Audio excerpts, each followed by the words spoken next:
If you are a therapist that is tired of exchanging their time in the one-to-one setting and you are eager and hungry for more and more financial freedom, then you need to make sure that you watch this video all the way through because I'm dropping all the gems.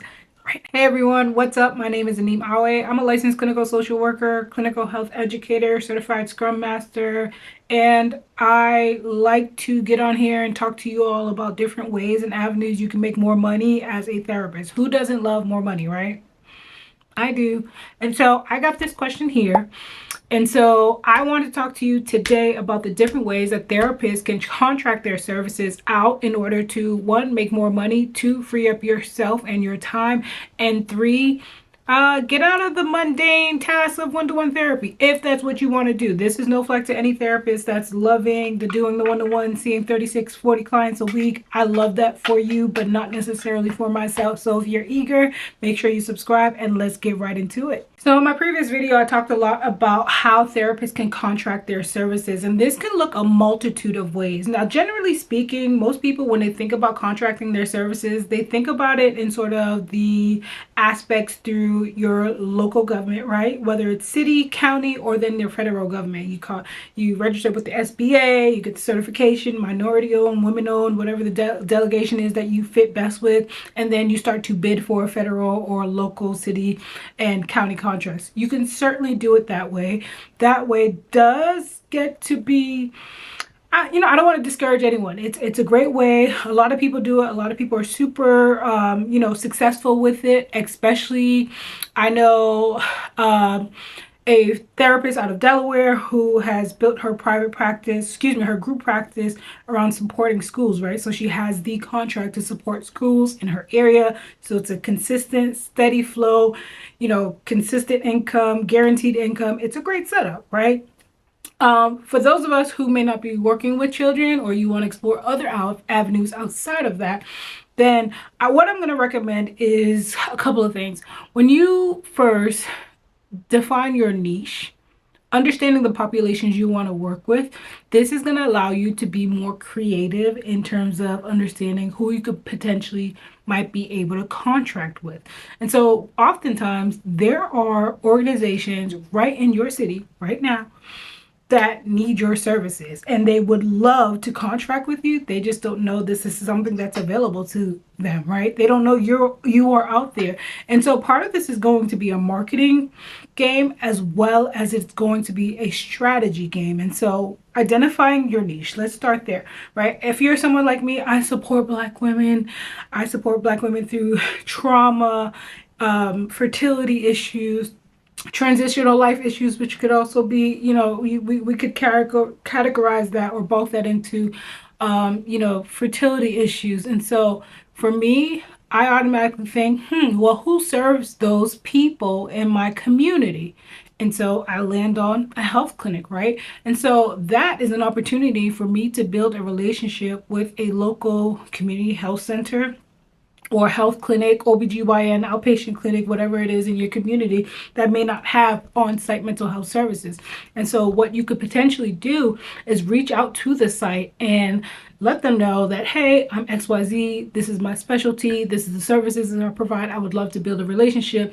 And in some ways that can turn into a referral-based relationship, right? You set the guidelines for what this contract or what this service that you are providing them could look like. So I'll give a specific example. I'm born and raised in Boston, and one of the organizations I have a contract with is a program that services adolescents in college who may not actually have services to mental health. The organization knows that, hey, we support adolescents, we support people who are on this transitional life space. They're in college, they graduated out, they don't know what to do. Like, we provide them the resources in terms of getting to college, successfully graduating, but we're missing something, right? And so I was able to speak to that gap that they were missing. Like, hey, you're servicing these students who are definitely in need of some level of mental health services, right? Whether it's intensive, whether it's like periodically just checking in, or also what I added on top of that was case management services, right? Because oftentimes people have issues, things happen with housing, things happen with food, things happen with their families. And so people are needing these services. And so I packaged up a plan to them, right? A proposal, and say, hey, my organization, Always Support Services, can support you through these two ways. We provide case management services and mental health, outpatient mental health services. We also can do crisis management.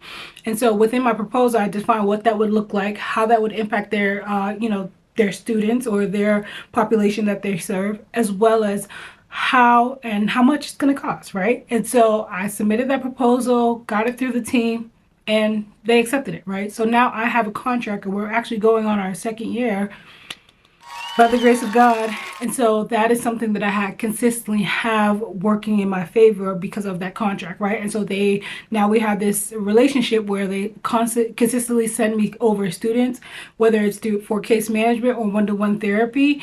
And, I'll triage it based on that for myself and my team. And so that is an ongoing relationship that I was able to build because I understand who they serve, I understand the gaps, and I also understand how I could support that organization, a local organization, right? Sometimes we think it has to be this grand thing, the federal government, and that's great if that's something that you want to do, but there's also money right here on our level, right? I think Issa Rae said it best, like sometimes we are looking to, find the person above or on top, but sometimes you got to look to your left and your right? There are people here that can support you and get you to your goals as well. And so that was one way that I was able to do that. A great way to contract your services or to get increase your referral base or be able to sort of impact more people for more money, I think would be to, rather than you paneling with various EAPs, you become the EAP, right? So you have a private practice, right? You've established that there are needs within your communities, within these various organizations, whether nonprofit or for-profit. You become the EAP servicer for those organizations, right? And so within the contract or within your proposal, you are expressing to them that you've done your research, right? You know what their needs are, you know what the gaps are. And even if you don't fully understand that, if you have some sort of relationship with somebody within the organization, reach out to them, talk to them. Your network is going to make or break this deal in so many ways. So start nurturing those relationships, start building those relationships, and sustaining those relationships, because those are gold mines, literally gold mines. So becoming the EAP servicer really is about negotiating. It's about letting them know what services you provide, how you can benefit them. And in that same example that I gave previously with the organization that I have a contract with, you could actually say that I'm the EAP servicer, right? And so that was a way in which I was able to contract out my services for XYZ amount of time to provide, various services. And the same can be said about having organizations on retainer, right? So perhaps you're going after a big corporate organization that's really big in your hometown. I'm going to say New Balance, for instance, because I'm from Boston and New Balance is really big in Boston. If you are facilitating workshops or whatever have you, you're doing some type of work with the human resources department, perhaps they can keep you on retainer as the key clinical person that they come back to, right? And so that's going to go back to your marketing skills. That's going to go back into whether or not you're able to understand the gaps and the needs that this organization has. And so building and also nurturing those relationships or working those relationships that you have. And so again, this is all about relationships. It's all about understanding marketing, right? And marketing, it sounds scary. It sounds like something that can be out of touch, especially for us as therapists, because we don't have business backgrounds per se, or we didn't have business courses when we were in grad school, even though I think that's a huge disservice to a lot of graduate programs.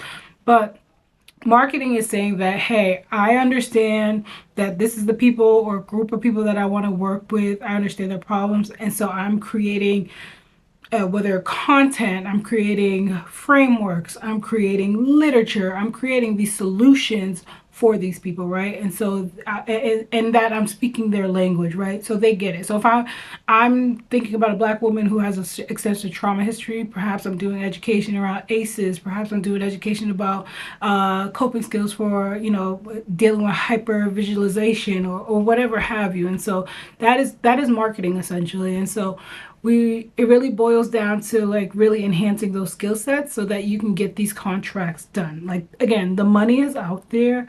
There are people that need our services. You could take a unique spin and say, rather than going to the outpatient, clinic, I'm going to try a dental office, right? It's not unheard of for people to go into dentist office and be experiencing mental health stuff. So partnering, right? It's another way, another term, same sort of deal, right? Partnering with local organizations. Get it on contract. That's a contract. Get it on paper is getting a contract. So sometimes we think of it as out of touch or far out, like we can't have these things, but you absolutely can.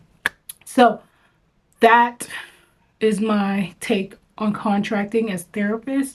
Let me know what other questions you have below. I want to make sure that this information is resonating with people. Give me a thumbs up if you made it to this point. And as always, if you have any questions, comments, concerns, leave them at the bottom. Leave them below for me, and I will talk to you all soon. Have a great day and take care.